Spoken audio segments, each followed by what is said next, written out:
Hi, this episode is a recording of a YouTube live I did looking at Adnan Syed. As it is a recording, you can't take part in the poll that I mentioned or interact, but I hope you enjoy a look at Adnan Syed's words.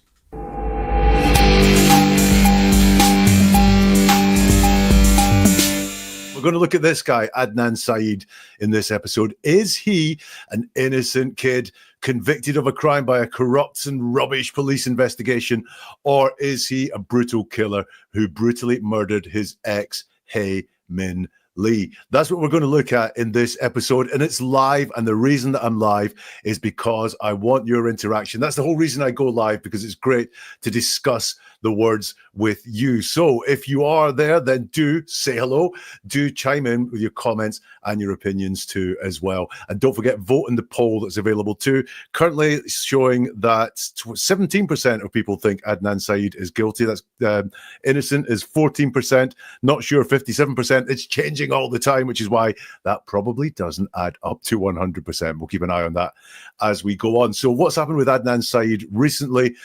Well, he was released from prison a couple of years ago. It did look like his conviction for murdering Hae Min Lee was going to be vacated, and then he would not be guilty of murder anymore. However, in the past week, I think it's come out that that conviction is not going to be quashed. He is still going to be guilty in the court's eyes and the law's eyes of murdering Hae Min Lee.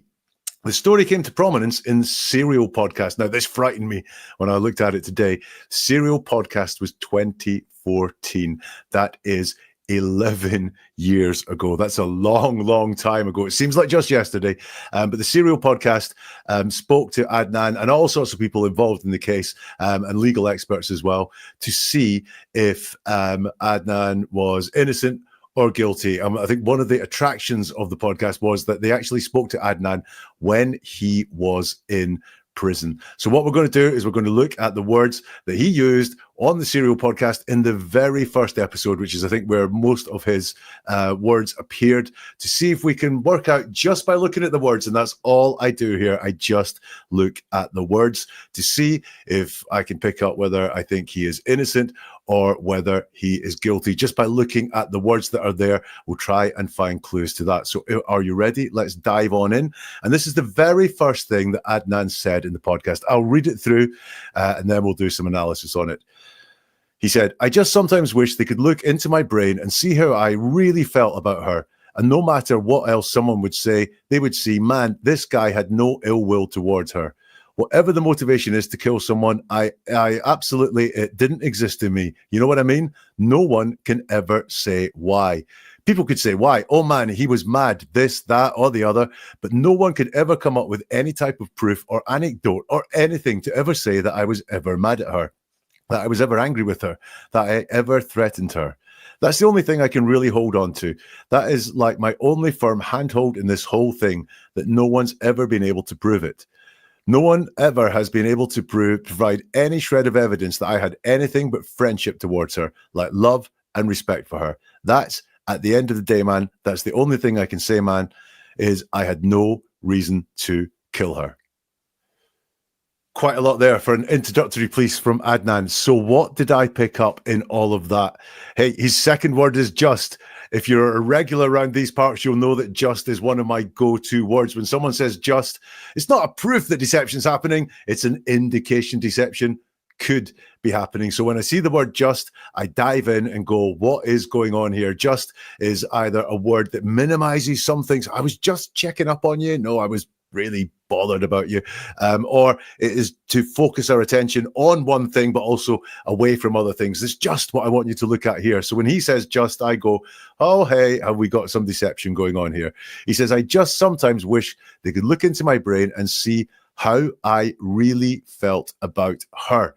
He doesn't say how he feels there. It's just how I really felt about her, as if there are two little things that could be going on there. There's what he thinks is inside his brain that people could see, which is how he felt about her.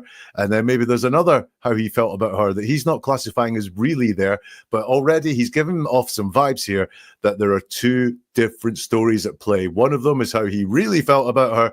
The other one is what people say he felt about her. He calls Hae her. here. And I don't think once in this entire transcript from this episode 1 of Serial, I don't think once he refers to her by name. Now, that's a bit of an indication for me that there's distance there. We tend to talk fondly of people. When we talk fondly of people, we will use their name every now and again. You know, I won't say she's in the chat, but I'll say Sinead's in the chat. I won't say she's in the chat. I'll say, hi, Sheila. But he always refers to Hey as her. So already, that's one line in, one word in. I'm going, what's going on here? And no matter what else someone would say, they would see, man, this guy had no ill will towards her. And then he says, whatever the motivation is to kill someone. Now, there are lots of motivations to kill people. Sadly, we see it happen all the time. Dislike, ill will can be one of those things, but people are killed over money, power, a sickness in the head. You know, so what he's doing here is narrowing down the motivation to kill someone to ill will. That's interesting. Why is he narrowing it down to the reason that he was killed was ill will? And then he seems to catch himself there and go, whatever the motivation is to kill somebody. So he realizes he has narrowed it down there to ill will, to dislike for this person. And whatever the motivation is to kill someone, he says, it didn't exist in me. Now, absolutely is another one of those words where it's trying too hard. It's an ly word, which is words to always pay attention to when they're being said. What do they mean? Why is it there? He could have just said, the motivation to kill someone didn't exist in me, but he has to put absolutely in there. He's trying to persuade us and convince us that this is true. And then he says, no one can ever say why. Really? No one can ever say why? The police had a theory as to why it happened, so people could say why. So that, frankly, that's a lie, that part there. So he's lying to us there. He's not saying, people had a reason why, but that was not within me, or, you know, that might have been a motive that people could pick on, but I didn't do it, you know. But no, he says no one can ever say why, and that is a lie. And then he corrects that lie because he says people could say why. So again, we've just got this duplicity coming through from Adnan's words here. No one can ever say why. People could say why.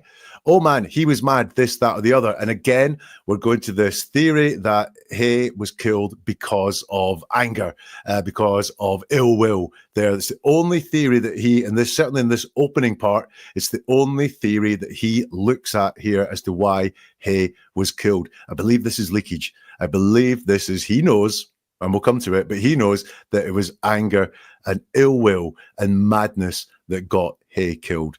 Oh man, he was mad, this, that, or the other. But no one could ever come up with any type of proof or anecdote or anything to say that I was ever mad at her, that I was ever angry with her, that I ever threatened her. Really? To people who follow the case, would you like to say, has anyone come up with any type of proof or anecdote that he was mad at her? Because I believe that has happened. I believe people have said that. So again, this would be a lie from Adnan. He says, oh, hello, let's go with Joe, who's just come in to say, I say absolutely all the time. Joe, you are one of the most deceptive people I know. I'm only kidding. Look, it's an indication of deception. But do look at why you use it. Do you use it to convince people that you really mean no, or you really mean something by adding absolutely in there? Would it just be that you could just say the thing without the absolutely and it would mean the exact same thing? That would be my challenge to you, Joe. But thank you very much for your comment. Okay, let's get back to Adnan. That's the only thing that I can really hold on to, is the next thing he says. That's the only thing I can really hold on to. That is like my only firm handhold in this whole thing, that no one's ever been able to prove it. Now, let's go first with the no one's ever been able to prove it. Well, someone did, because you were found guilty in court. So once again, he's telling lies in this opening statement on the podcast. He is telling lies. People have been able to prove it. It's been proven in court. But what I really didn't like was the use of the word hold twice. Hold and handhold, because he died by strangulation. And he is using words like hold and handhold. Is that leakage coming out there? The only thing I can really hold on to, that is the only firm handhold in this whole thing. I didn't like that at all. And then he continues, no one has ever been able to provide any shred of evidence that I had anything but friendship towards her, like love and respect for her. So again, he's going to say that the only reason that Hay died, in his opinion, is because someone did not have friendship towards her, someone did not love her, someone did not respect her. So again, I think this is leakage that he knows the reason why Hay was killed. But again, this is not true, because people have provided at least shreds of evidence that you had disrespect for her. He then says, that's at the end of the day, the only thing I can ever say is, man, I had no reason to kill her. And then again, we have a logical fallacy here. I had no reason to kill her. People are murdered every single day for what you would consider no reason. So that opening statement is flimsy as hell. Let's look at some comments here. Let's look, where is the poll at? Do you think Adnan is guilty? 38%. Innocent, 19%. Not sure is winning at the moment with 44%. Shannon, hello to you. Thank you. I voted not sure, but I am really interested in this case. Thanks for doing this, Jack. That is great. International audience, Jack, says Sinead. Great. I really like to see that. I did see someone earlier say that this case, the Adnan Syed Hayman Lee case, happened in their state. So it's great. Sorry, I cannot find you in the chat, but it's great to have you joining. Sheila says that, Shannon, I'm not convinced either way. Let's see. Let me just write down Sinead and Shannon. If you're still here at the end, sorry, Sheila and Shannon. Too many S's. We'll see if you have changed your view by the time we get to the end of this. Sinead, is this an American case? Yeah. Was it Baltimore? I think that it happened in, and it was it late 90s, early noughties, that this happened in as well, I think, Sinead. Right, let's go on. And the next thing we hear in the podcast is a conversation between Adnan and Sarah Koenig, who was the presenter of the Serial podcast, and she was the one who was doing the interviews with him in prison.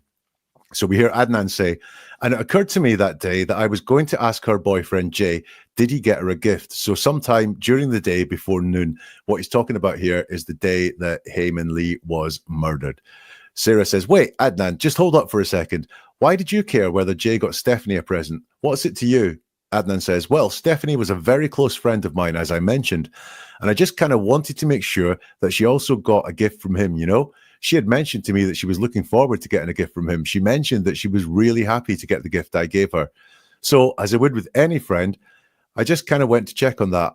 I kind of had a feeling that maybe he didn't get her a gift, and I had free periods during school. So it was not abnormal for me to leave school, go do something, and then come back. Right. Adnan says, and it occurred to me that day, I was going to ask her boyfriend, Jay, did he get her a gift? So sometime during the day before noon. So that, and it occurred to me, doesn't need to be said. It's needless. It doesn't add anything to the meaning of what he's saying. But why? So why is he introducing it? Is it that he wants to show a sort of casualness here? You know, it occurred to me that day I was going to ask her boyfriend, when really this was a premeditated ruse that he wants to make look like it's on the spur of the moment. And I think it could be that, because there's a lot of kind of casualness going on here that he wants to get across. It's not important to convey the casualness of what happened, to answer the questions and talk about what happened that day. But he really is, hey, and it occurred to me that day that I was going to ask her boyfriend, Jay, did he get her a gift? So Sarah asks him, hold up for a second. Why did you care whether Jay got Stephanie a present? What was it to you? And Adnan starts with, well, he says, well, Stephanie was a close friend of mine, as I mentioned. Now, when someone starts a question, a response with, well, that's a signal. That's a signal that something more is going on than just having the question answered. It means that something's coming up that is going to be surprising, or I'm going to explain what the answer to you, rather than just give you the answer outright. I'm going to explain here. I'm going to go into a bit of storytelling mode, which I think is what is going on here. Well, Stephanie was a very close friend of mine, as I mentioned. Now, frequently, when I look at deception, I will see a liar using phrases like, as I mentioned, as I've said before, as I've said a lot, because what they want to do, what liars want to do, is stay consistent. They think that the more they point out how consistent they've been, the more consistent they will sound, and then that makes them feel like they are getting across a very honest message, or what will be perceived as an honest message by the listener, because what they're saying is, I'm not flipping about here from story to story and being contradictory. I'm being very consistent. And that's why it's not enough for them just to be consistent. They have to point out how consistent they are. And is that what is going on here with Adnan's? As I mentioned here. So Stephanie was a very close friend of mine. As I mentioned, I've been very consistent with this. This makes a lot of sense because I've been saying it consistently. And then we've got more of this casualness. I just kind of wanted to make sure that she got a gift from him, you know. Well, again, why are you bringing in this casualness? Or was it not really that big a deal to you that you're just going, I just kind of wanted to make sure? I think he wants to get across this sort of, it was so casual as we went through the day that she also got a gift from him, you know. She had mentioned to me that she was looking forward to getting a gift from him. She mentioned that she was really happy to get the gift that I gave her. So, as I would with any friend, and this is now him pointing out how normal everything is that he does. And again, it's something else I see in liars a lot. It's not proof. If someone points out something is normal, it's not proof that they're lying, but it's something that liars do, is point out how normal things were on the day when something abnormal happened. So as I would with any friend, I just kind of went to check on that. And again, we've got this real vagueness, this real casualness there. I just kind of went to check on that. I kind of had a feeling maybe he didn't get a gift. So really what he's trying to do is, this was not a big deal. This was just something that almost happens all the time. I had a feeling that maybe he didn't get a gift. And I had free periods during school. So it was not abnormal. Again, pointing out how normal things are for me to leave school, to go do something and then come back. And I've noticed here, we have remarkable recall. Look at everything he can remember that afternoon, that it occurred to him that day that he was going to ask her boyfriend, did he get her a gift? So sometime during the day before noon. I mean, that's remarkable recall and clarity as to what happened that afternoon. And he can remember what happened before noon. It occurred to him that day that he was going to ask Jay. It didn't even, the recall is not that he asked Jay, it's that he was going to ask Jay. Amazing recall. And then I just kind of wanted to make sure that she also got a gift from him, you know? So again, he remembers on that day that he wanted to make sure Stephanie got a gift. He also remembers on that day that Stephanie mentioned that she was looking forward to getting a gift from him, and also that she mentioned she was really happy with the gift that Adnan gave her. And he remembers going to check on that. He remembers that day he had a feeling that Jay did not get Stephanie a gift. He remembers he had free periods during school that day. The recall is great that day. So it was not abnormal for me to go to school and then come back. So the recall, absolutely fantastic at this point here. Adnan continues. So I went to his house and I asked him, did you happen to get a present for Stephanie? And he said no. So I said, if you want to, you can drop me off. You can drop me back off to school. You can borrow my car and you can go to the mall and get a gift for her or whatever. Then just come pick me up after track practice that day. Sarah asks, so then what happened?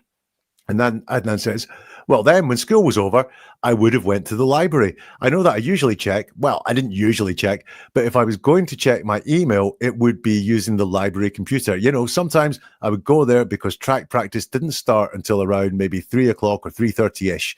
So it didn't start right after school. So there was a period of time, almost like an hour and some change, that was kind of free time. Right. So what have we got here?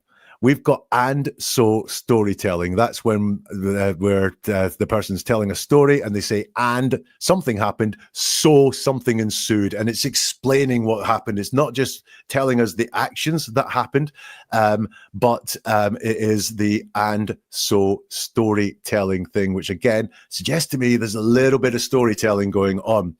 And again, look at the perfect recall that takes place here again.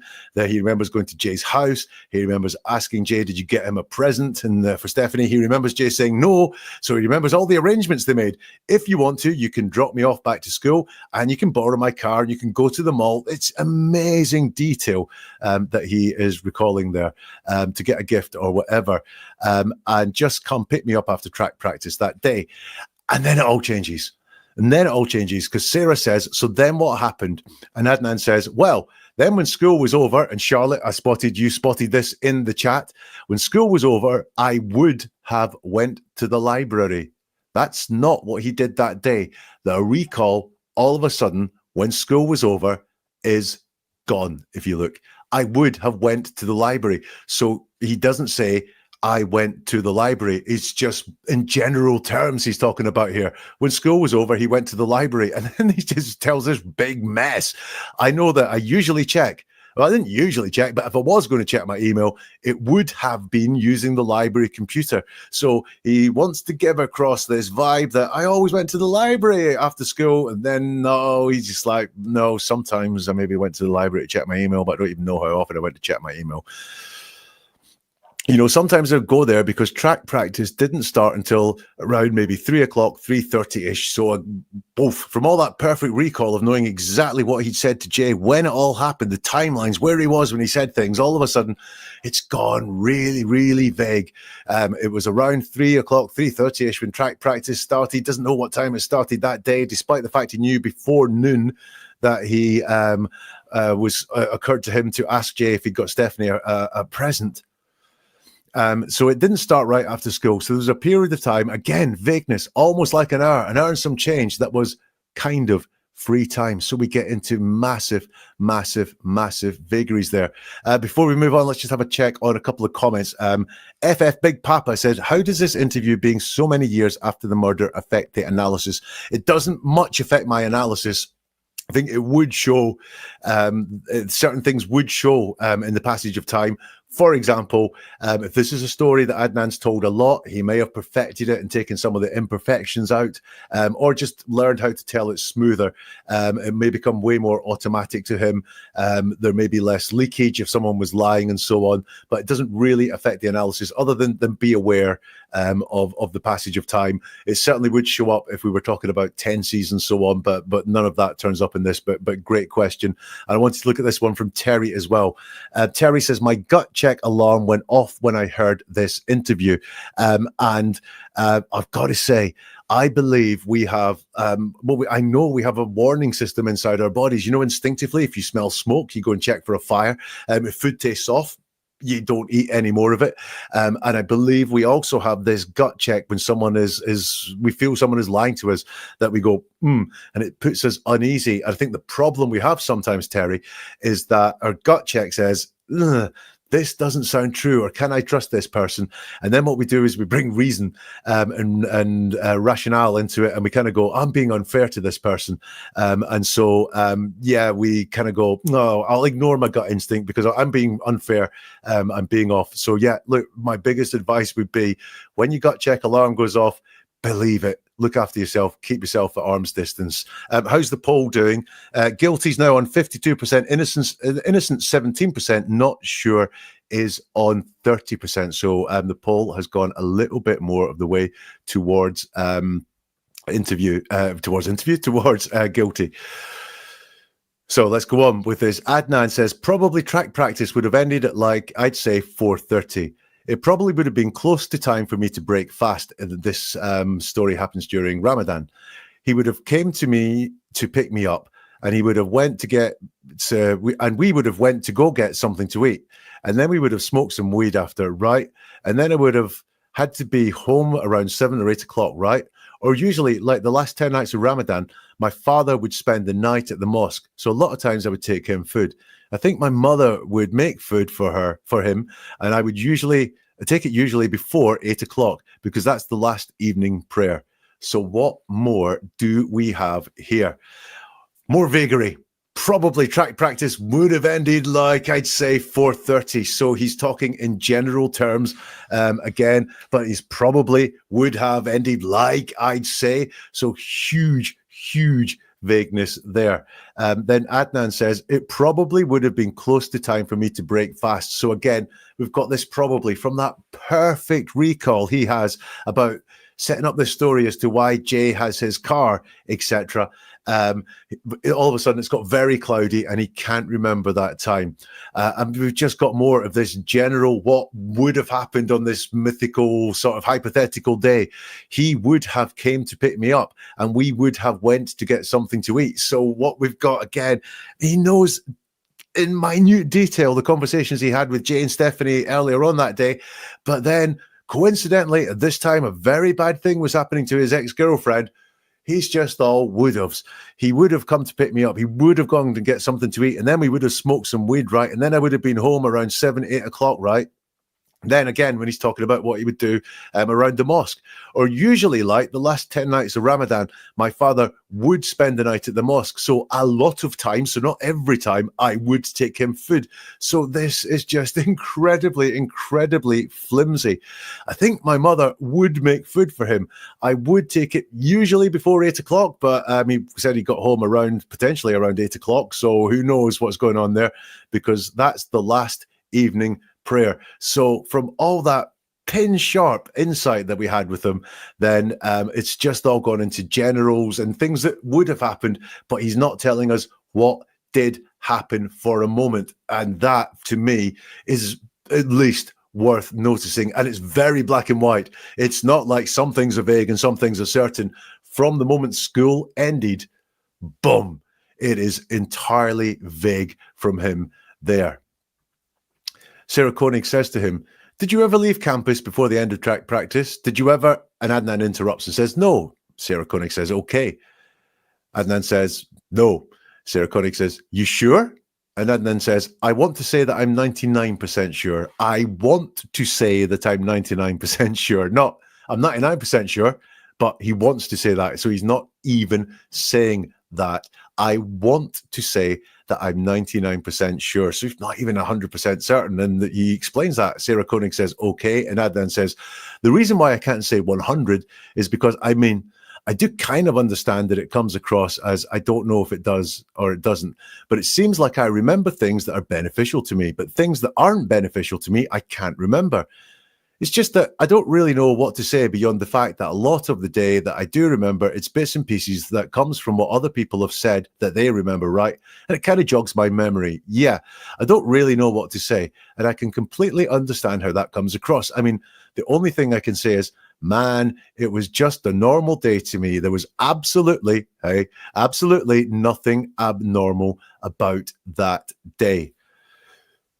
This gets me a lot. And this whole thing here about him trying to explain what he can remember and what he can't remember is very interesting. The reason why I can't say 100 is because, I mean, I do kind of understand it comes across as I don't know if it does or doesn't, but it seems like I remember things that are beneficial to me. And we've seen him remembering things that are beneficial to him, being a nice guy, being concerned that his friend has got a present. The fact he gave a friend a present. Oh, what a lovely guy he is. And he checked her boyfriend and got a present. And when he said no, I lent him my car and said, "Hey, go and get a present." So this is what we've got here. He does remember things that are beneficial to him. But then this, for me, is the most damning line we will say tonight. "But things that aren't beneficial to me, I can't remember." Well, Adnan, if you can't remember them, how do you know they aren't beneficial to you? He says it out loud that there are things that are not beneficial to him that, in his words, he can't remember. That scared the hell out of me when I saw that. He carries on and says, "Yeah, I don't really know what to say, and I completely understand how that comes across." Now, what I think we've got here is something that manipulators use quite a lot, which is people who have been accused of something really big will fess up to something really small, but it'll make them look honest. And the whole vibe they want to give is, look how honest I'm being about this, like I'm being open and honest. So if I'm being open and honest about this little thing, maybe I'm not lying about that big thing as well. And I think that's the vibe he's trying to give off here is, look, I understand how it comes across. I understand why people might think I'm guilty because I can't remember these things that are beneficial to me. But yeah, I think this is a bit of manipulative language that's going on here. But then he goes on to say, "It was just a normal day to me." Well, you do not know that because, well, you do know that, or you do know it's an abnormal day, but you do not know because you don't know what you did. After school, you just said, "I would have done this thing normally. I would have gone to the mosque, maybe gone and get something to eat." You do not know what kind of day it was because you can't remember. You say it was just a normal day. There was absolutely, there's that word again, absolutely nothing abnormal about that day. Adnan then says, "I definitely understand that someone could look at this and say, oh man, he must be lying." I wonder who would do that. "It's so coincidental that he doesn't remember what he did at this particular time." Hmm. I mean, I completely understand that and I get that. Good. Like I said, that's the hardest thing I have dealt with these past 15 years. There's nothing tangible that I can do to remember that day. There's nothing I can do to make me remember. I've poured through the transcripts. I've looked through the telephone records. What else can I do? There's nothing I can do. So perhaps I'll never be able to explain it. It is what it is. And if someone believes me or not, I have no control over it. What have we got here? I think we've just got more manipulative language going on here. It's the exact same concept as we've seen before, which is, look, I'm a nice, reasonable guy. If you don't believe me, I can't control that. Well, you have tried to control that by saying that, no one could ever offer any proof as to why you would do this, etc., which is not real. But the thing that really spoke out to me was, remember at the very beginning, he said he had love, friendship, respect for Hae-Min Lee. And yet the hardest thing he's dealt with for 15 years is that he can't remember what he was doing that day. Not the fact that someone on that day who he loved, had friendship and respect for, was brutally murdered. That wasn't hard at all. The hardest thing for him is the fact that this is what he's had to deal with for 15 years. So this is a little bit very much like, yeah, feel sorry for me. I'm the victim here. I'm the victim because I can't remember. And that is everything I have on Adnan Syed that he said in the first episode of Serial. So that's the analysis. So what do I think there? Look, there is no denial there from him in those statements at all.